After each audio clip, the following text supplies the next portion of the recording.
DA নিয়ে আবারও খুব গুরুত্বপূর্ণ আপডেট। কবে মিলবে 4% মহার্ঘ ভাতা? ভোটের মুখে ডিএ নিয়ে বিরাট ঘোষণা মুখ্যমন্ত্রীর। তো ভিডিওটি 1 সেকেন্ডের জন্য স্কিপ করবেন না, পুরোটা দেখবেন। চ্যানেলে নতুন হয়ে থাকলে অবশ্যই চ্যানেলটিকে সাবস্ক্রাইব করবেন এবং আমাদের পাশে থাকবেন। তো ভিডিওটি শুরু করা যাক। ভোটের মুখে সরকারি কর্মচারীদের ডিএ নিয়ে বড় ঘোষণা করলেন মুখ্যমন্ত্রী মমতা বন্দ্যোপাধ্যায়। তিনি জানান, নির্বাচন কমিশনের কারণে 4% ডিএ বৃদ্ধি আটকে থাকলেও এপ্রিল মাসের বেতনের সঙ্গে এই বর্ধিত টাকা মিটিয়ে দেওয়া হবে। এই ঘোষণায় কর্মচারী মহলে স্বস্তির আবহ। 29শে এপ্রিল নির্বাচন, তার আগে বিভিন্ন জায়গায় সভা করছেন মুখ্যমন্ত্রী।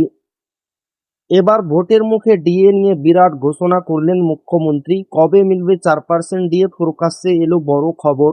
গত 5ই ফেব্রুয়ারি ভোট অন অ্যাকাউন্ট বাজেট পেশ করে রাজ্যের সরকারি কর্মচারীদের জন্য 4% ডিএ ঘোষণা করে রাজ্য সরকার। তবে এখনো পর্যন্ত ডিএ বৃদ্ধির প্রতিফলন তাদের অ্যাকাউন্টে হয়নি, যা নিয়ে অসন্তোষ বাড়ছে কর্মচারী মহলে।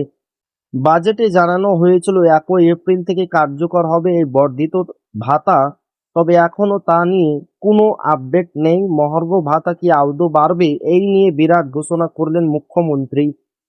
সদ্য আমডাঙ্গা থেকে সভা করেন মমতা বন্দ্যোপাধ্যায়। তিনি বলেন, 4% ডিএ বাড়িয়েছি বাজেটে, এখন ইলেকশন ব্যস্ত।